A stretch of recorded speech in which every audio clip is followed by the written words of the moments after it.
chat discussion. It's not the strut to strut like typical. We're just going to cover one quick subject, and we have today Mrs. Austin. Yes. She's going to introduce herself in a minute, but we figured we got to get in this advice when we can get it in and have chats like y'all know we do. Typically, right quick and a side slide in, and then we'll get details later. So we're going to get all the scoop on her, but in the meantime, this is like a sneak peek to the chats she and I have regularly. So, Mrs. Austin, you want to tell us who you are? Well, my name is Tiffany Austin. I have been married for 16 years this year. Yeah, way too many. Do it, girl. Do it. 16 way too years. many. Yeah, way too many. I've been married for 16 years this year. What else? I am a grad student right now. I'm a mom with 2 kids. So we've been living our best life for a long time. Yes. Yes. What else did you want to know? What else should I tell them? So, enough with the pleasantries. We up in here with some wine, and there are no husbands here. Not at all. Today. So, let's talk about sex. Let's talk about sex. Let's talk about sex. That's what we're talking about today. So, that was so not fun. It was so good. Just vibe, right? Sync. Okay. So I was having a conversation with her because, like you heard in our past chats, we had Haiti on, and she was like, sometimes, ladies, let's be honest, you need to be a slut with your husband. And I was like, yeah, girl, be a slut with your husband. So Tiffany and I have had some conversations about that because while I'm super proud that, you know, it's a must, you consummate and you need to continue to be connected with your husband, that's not really my room of expertise. And I think, unfortunately, we don't want to say that, right? Because we're supposed to. You're supposed to know everything. Yeah. Like, you're supposed to go into the marriage being like, oh yeah, I know how to do that, when really nobody, as women, nobody ever talks to us about that being okay. You're supposed to be pure until marriage. And then after marriage, you're supposed to be a little bit of a hoe. But if you've been pure the whole time before, how do we get to hoe? Yeah, how do we reach hoe status for fun times? While married. Yeah, while married.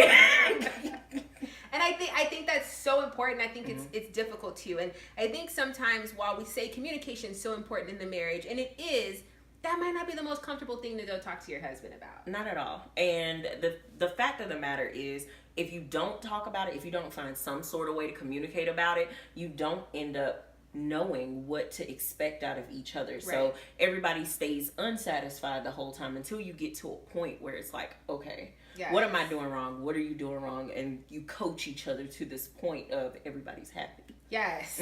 So we're trying to get to everybody being happy. Everybody's happy. Let's not confuse outcome. Yes. Literally.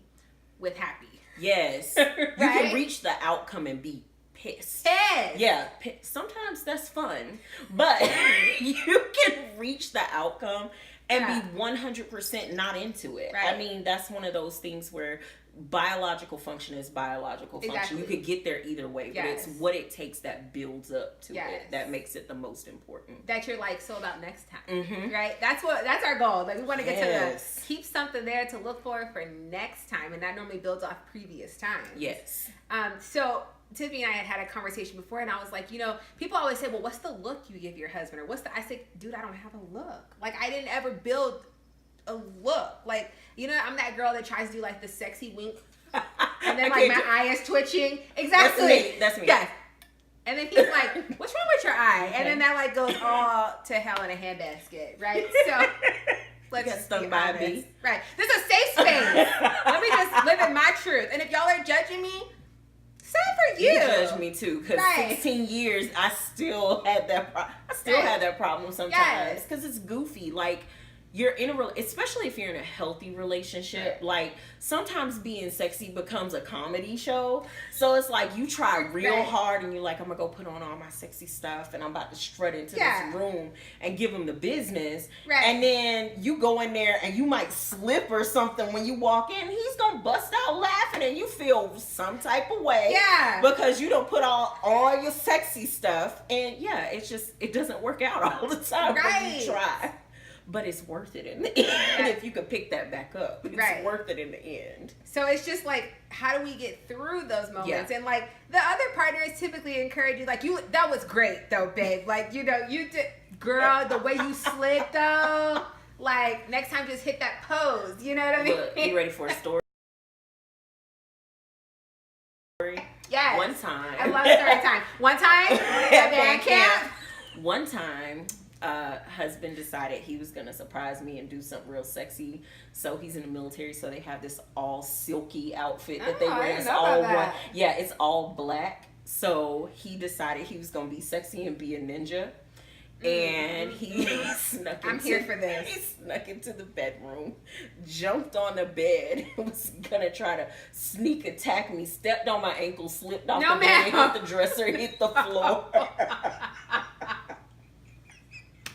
Shout out to Mr. Austin, she loves you. And I woke up like, what's going on? What? Are you okay? He was like, I was trying Why are you sexy. in the suit? Look!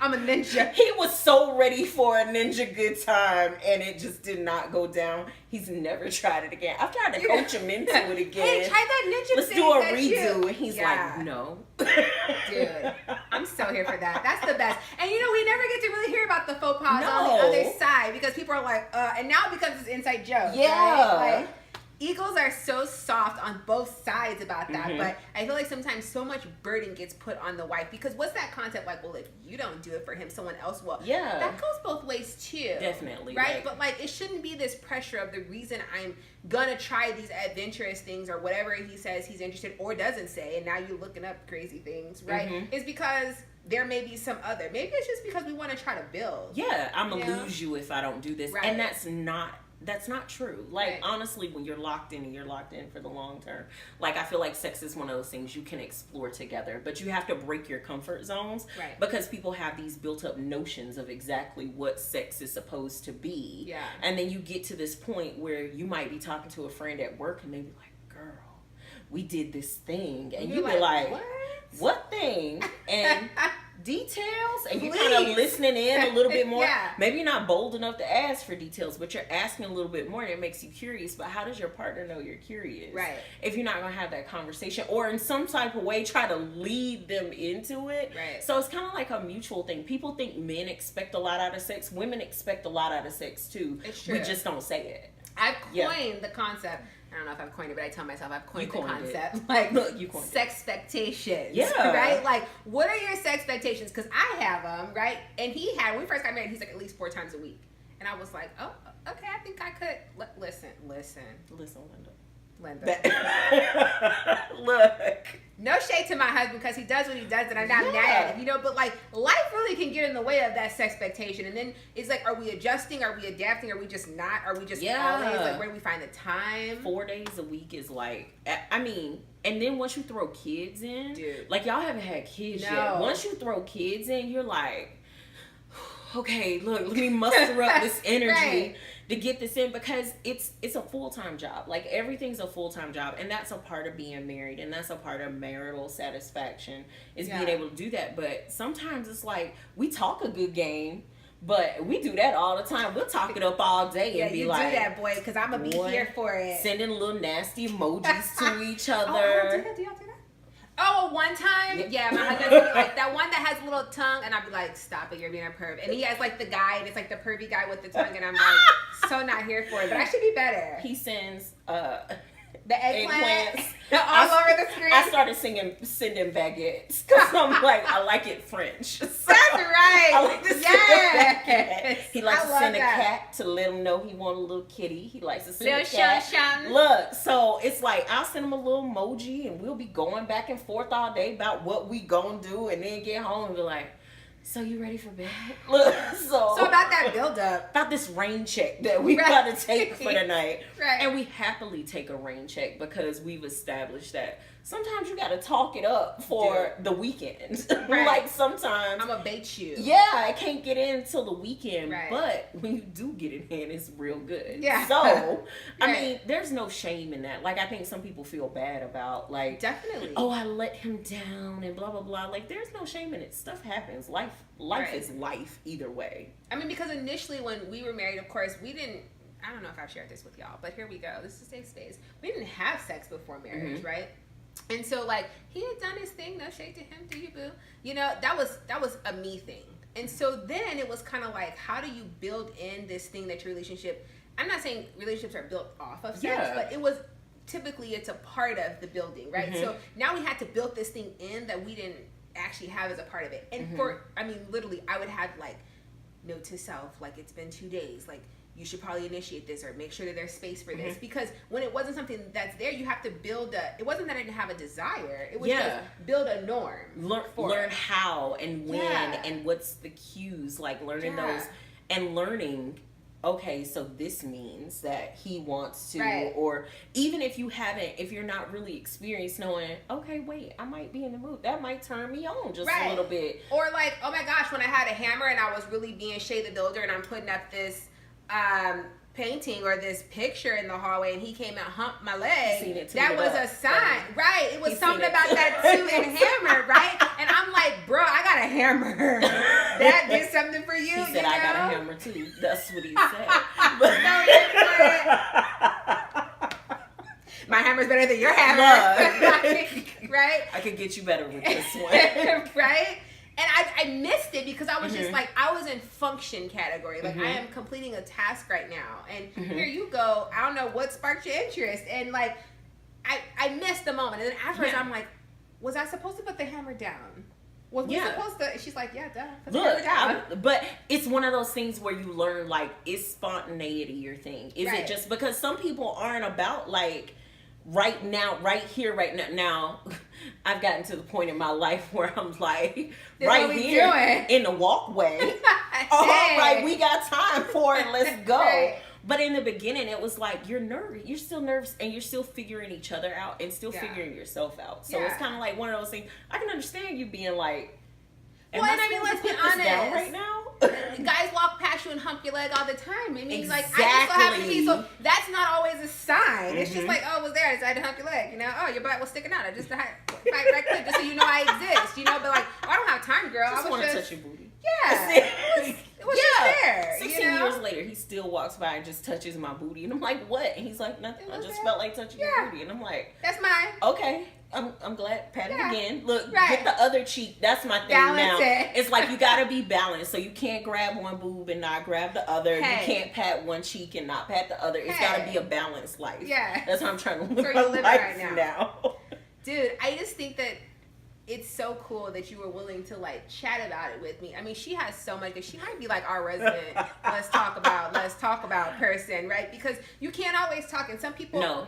I definitely believe that like that's a private area, and when you come from a space of like not having engaged in it, I mean, I'm 4 years in, and I'm still very bashful and shy about certain things, and I think that if you can't really talk about it, how do you move through it? And sometimes you can't get the motivation or the other aspect from someone who's been through it. You can't necessarily talk about that with your husband. And it's not that he wouldn't be willing, but it's just kind of like, so now what do we do? It's been so much dissection that he's like, listen, you know, and I think that when it comes to speaking about it, people are like, well, that's private. That should be what you do at home. That's it. And that's why people walk around unsatisfied all the time. And that's the thing. Like, it can be private, but you can also talk to your girlfriends. Like, you can have a circle of friends. Like, I wouldn't have known as much as I know if it wasn't for other women talking to me and me being like, this is what happened. And I'm being like, girl, what you should do. And me being like, all right, I guess I'll try it. Yeah. And going and throwing my little sexy outfit on and being like, well, here goes nothing. Yeah. Look, it's either going to work or it's not. And I feel like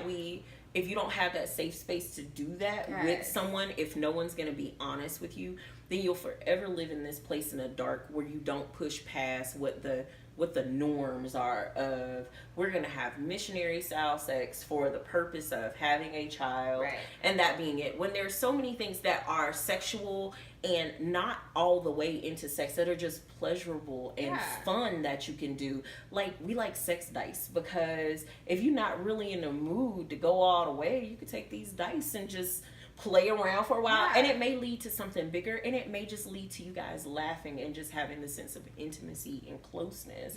That the next day you send an emoji, sending eggplants and baguettes and tongues out talking about you remember them dice last night.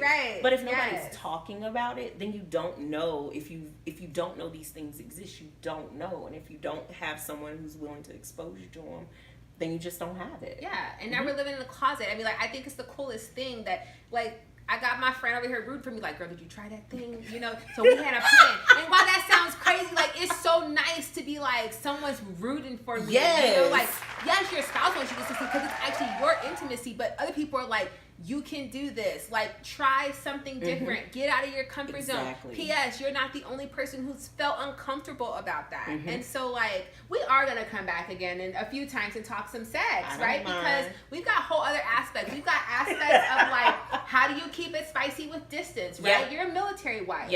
How do you reconnect after it's been some time? For me, if it's been more than a week, everything's funny and nothing's funny. You know what I mean? Like, I just feel like we're out of sync, and now it's the giggle time. But, and then you have a year and a half deployment, and it's like you come back and you're expected to get your lives back together. And that's realistic because people work in different cities, and you do a lot. Some people's jobs do a lot of traveling, but even still, things like having kids can give you distance because one person is working all day and one person's at home all day taking care of kids, so you don't really understand what the other one's doing, and you don't understand, well, I just got home and she's tired, or he just got home and he's tired and I don't understand why.